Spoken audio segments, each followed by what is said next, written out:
प्रणाम देव ऋषि। आंसू पूछो देवामित।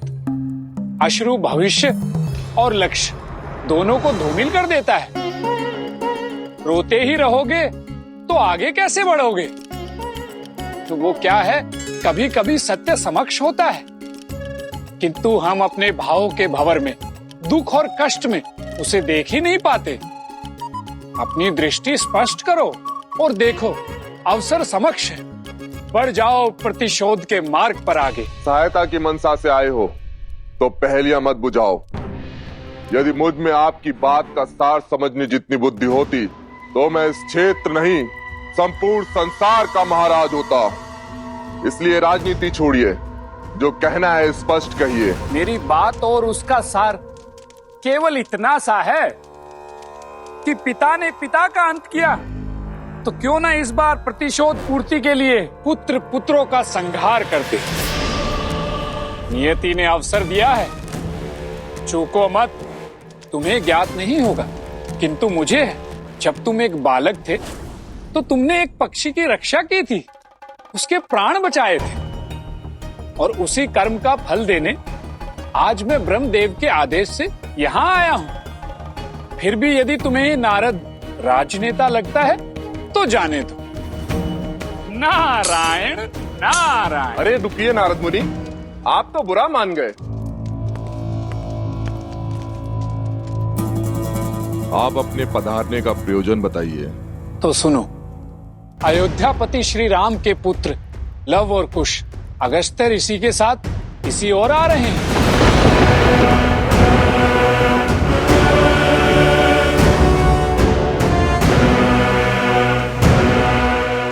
धन्यवाद ऋषिवर, आपने मुझे दिशा दिखाकर मेरे प्रतिशोध का मार्ग प्रशस्त कर दिया। नारायण नारायण।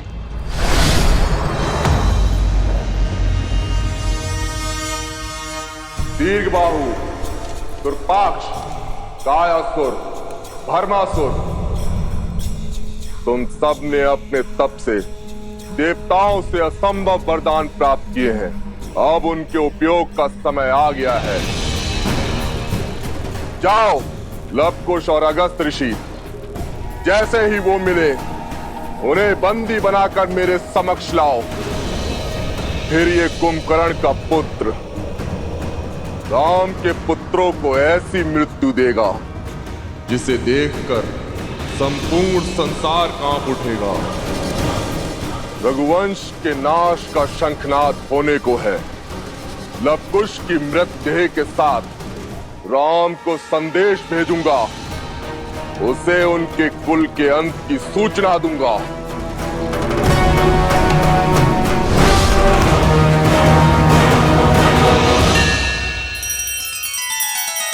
श्री रामचंद्र कृपालु भजु मन हरण भव भय दारुणम। नव कंज लोचन कंज मुख कर कंज पद कंजारुणम। सिया राम, सिया राम, सिया राम, सिया राम, सिया राम, सिया राम। ऋषि कंबोधर, माता के सम्मान और श्रद्धालुओं की सुविधा के लिए मैं यही माता हिंगलाज का मंदिर बनाना चाहता हूं। जगत कल्याण के लिए अति उत्तम विचार है रघुवर। आपके इस कर्म से युगों युगों तक माता हिंगलाज की कृपा आपके कुल और प्रजा पर सदैव बनी रहेगी।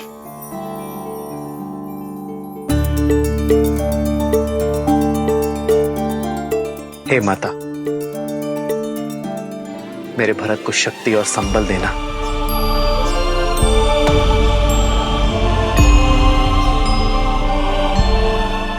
यदि शक्तिशाली होने का अर्थ शक्तिहीन का जीवन दुर्बल बनाना है, उन्हें कष्ट पहुंचाना है, तो स्मरण रहे इस अथाह संसार में तुम्हारी शक्ति की भी काट है। तुमसे भी शक्तिशाली जीव इस संसार में उपस्थित है। इसीलिए बल का दंभ छोड़ो और प्राणी मात्र का तुक समझने का प्रयास करो। धर्मात्मा होने के नाते मैं तुम्हें राम नाम लेने का अंतिम अवसर देता हूं। मूर्ख हो तुम, मूर्ख। तुम्हारी ये बातें तुम्हारी निर्बलता की सूचक हैं, तुम्हारे भय का प्रतीक हैं। तुम्हारे भय का प्रमाण है।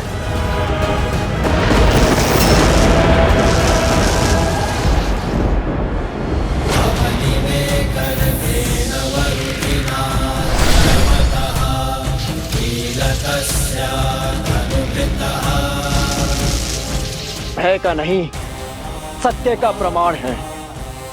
जय सिया राम।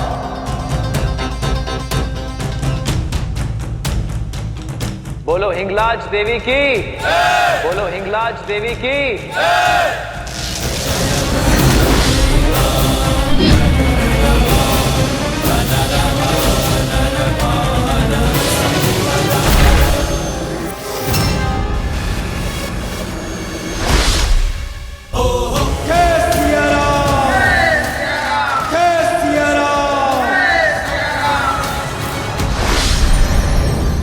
नारायण नारायण।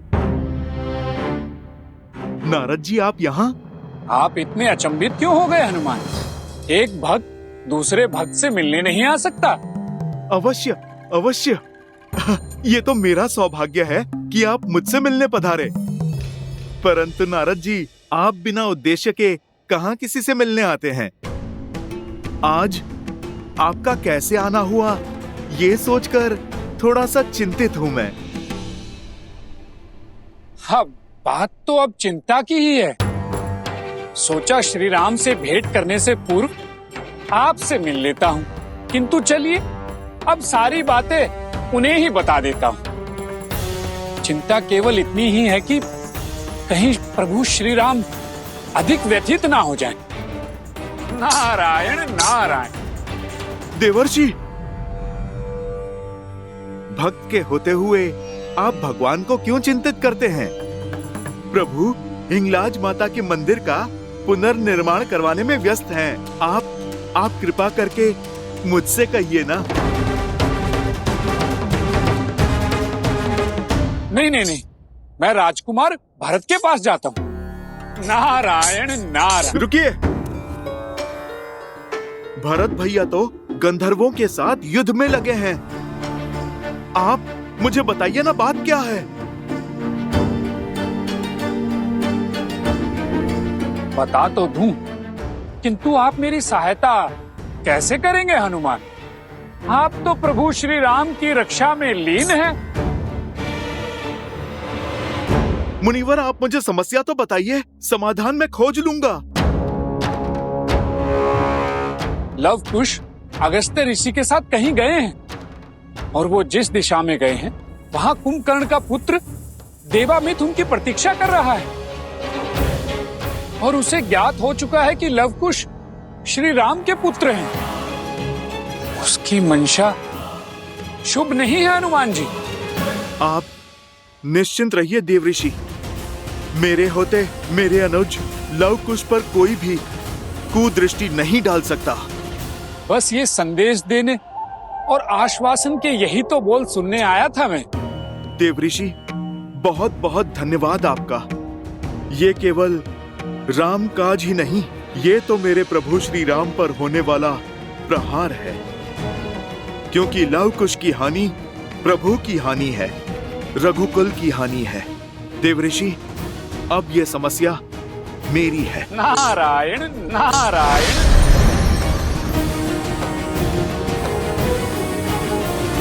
चलो हम चारों सभी द्वारों की रक्षा करते हैं।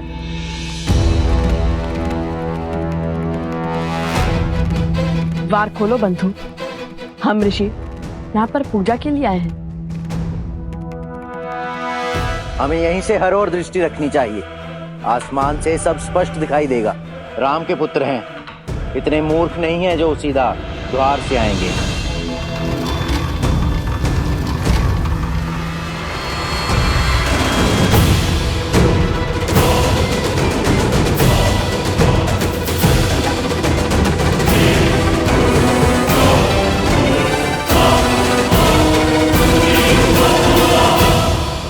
बालकों, कौन हो तुम? हम ऋषि कुमार लव और ऋषि कुमार कुश हैं।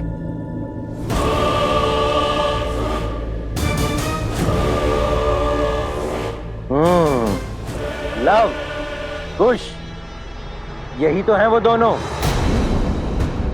घेर दो इन्हें, सभी द्वार बंद करो, भागने ना पाए। ये क्या हुआ? भैया, कहीं मैंने ऋषि कुमार के स्थान पर राजकुमार तो नहीं बोल दिया? नहीं। तो फिर यहाँ पे बंदी क्यों बना रहे हैं?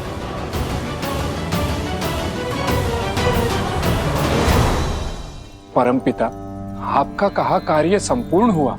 एक और कुंभकर्ण के पुत्र को लवकुश का भेद बता दिया और दूसरी ओर हनुमान को भी उन पर आए संकट के विषय में सूचित कर दिया।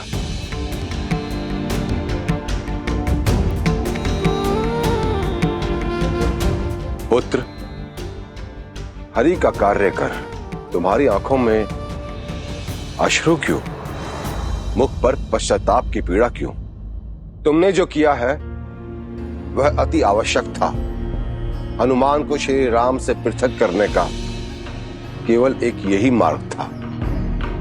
और यदि श्री राम हनुमान से पृथक नहीं हुए तो? अब क्षमा कीजिए परमपिता, मैं आपकी बात को काट रहा हूं, किंतु जिस राम नाम के स्मरण मात्र से ही हनुमान तर जाते हैं, उनकी तनिक सी समस्या से विचलित हो उठते हैं। मुझे और इस संपूर्ण संसार को उस हनुमान पर टूटने वाले कष्ट से भय लग रहा है परमपिता।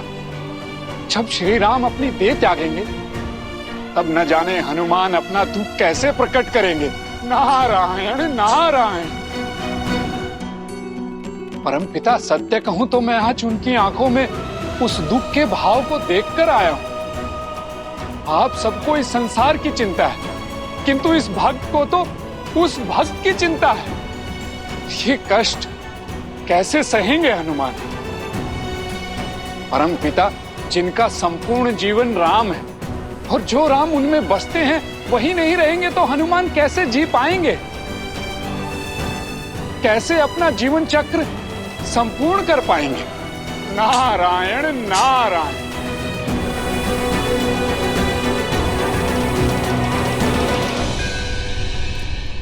माता हिंगलाज देवी की, माता हिंगलाज देवी की। चलो, उचित ही हुआ। अब तुम्हारे अंत का शुभारंभ करते हैं।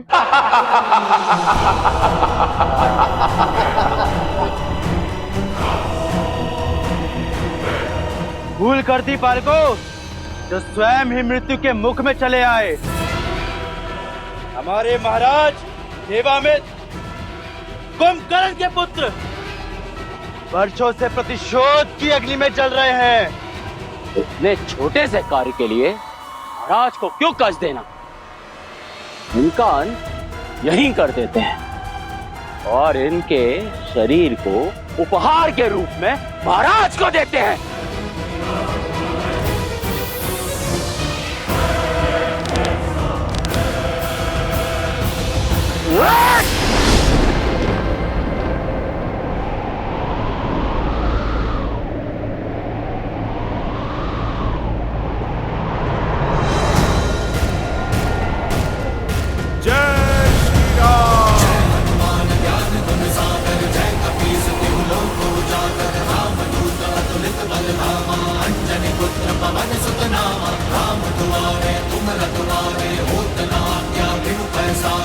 किसने साहस किया सिया राम पुत्र लवकुश को हाथ लगाने का?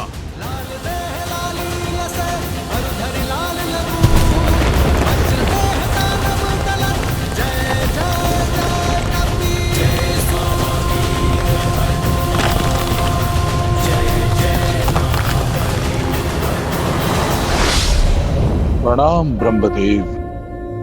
प्रणाम देव ऋषि।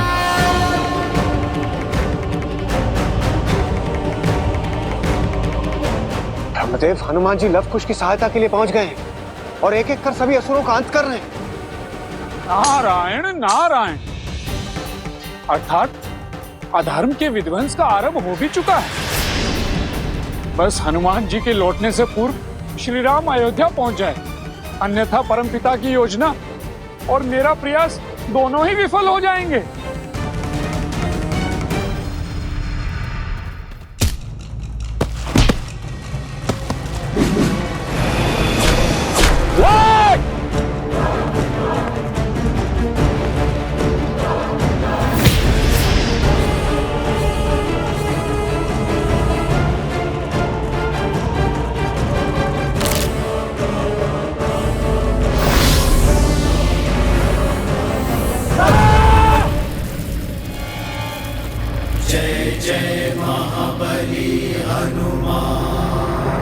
कायासुर को तो मेरा वरदान प्राप्त था, ये कैसे संभव हो सकता है? जहाँ राम भक्त हनुमान, वहाँ सब संभव है सूर्यदेव।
दुर्गम काज जगत के जेते, सुगम अनुग्रह तुम देते, और मनोरथ जो कोई लावे, सोई अमित जीवन फल पावे। चला इंद्रजीत अतुलित जो था, बंधु निधन सुनी उपजा क्रोधा, कपि दिखा तारुण भट आवा, कटाई कर दारु धावा। तो दुर्पाक्ष को तो मेरे वरदान की ढाल प्राप्त है।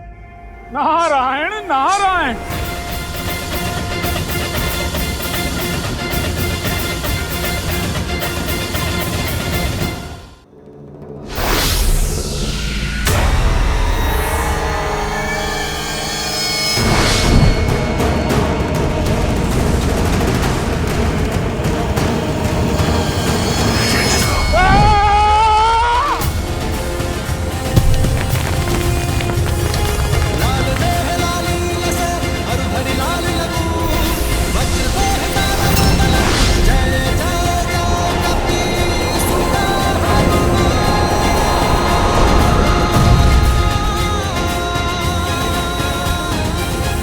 भीमासुर को तो मैंने वरदान दिया था।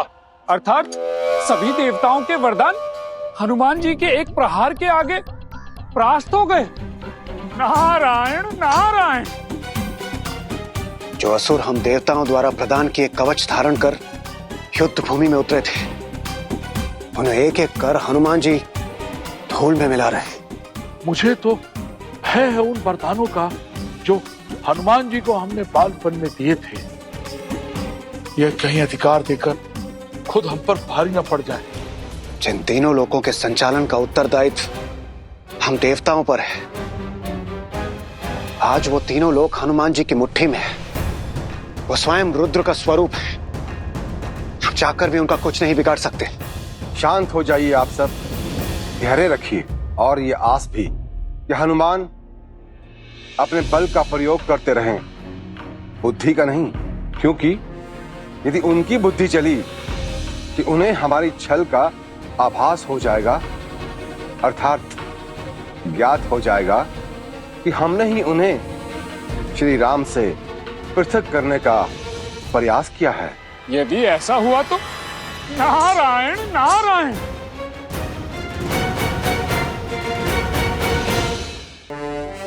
प्रणाम गुरुदेव। आयुष्मान भव। हनुमान जी, आपको तो पिताश्री के साथ होना चाहिए था। मैं तो प्रभु के साथ ही था। वो तो देव ऋषि नारद ने मुझे आकर बताया कि आप दोनों संकट में हैं। बस मैं आप दोनों को बचाने मेरे प्रभु से दूर चला आया। यदि मैं प्रभु से पूछता तो प्रभु भी मुझे यही आज्ञा देते। प्रभु तो हिंगलाज माता के मंदिर की स्थापना करके अयोध्या के लिए प्रस्थान कर चुके होंगे। मैं मार्ग में ही प्रभु के साथ हो लूंगा। चलिए, उचित ही हुआ जो आप यहाँ आ गए। आपसे भेंट भी हो गई हमारी। किंतु एक बात समझ नहीं आई कि हम पर आक्रमण होने से पहले देव ऋषि को ज्ञात कैसे हुआ? ये श्री राम का पुत्र है ना कुश। ये बड़ा ही अबोध है, किंतु इसकी बुद्धि बड़ी तीव्र है। ये मुझे फंसाकर ही मानेगा। नारायण नारायण। नारद, उसी का किया जा रहा है। पहले तो स्वयं आकर हमारे महाराज को इन दोनों का सत्य बताया, किंतु ये नहीं बताया कि हनुमान भी उनके साथ है। ये हमें घेर कर मारने का षड्यंत्र था उस नारद का।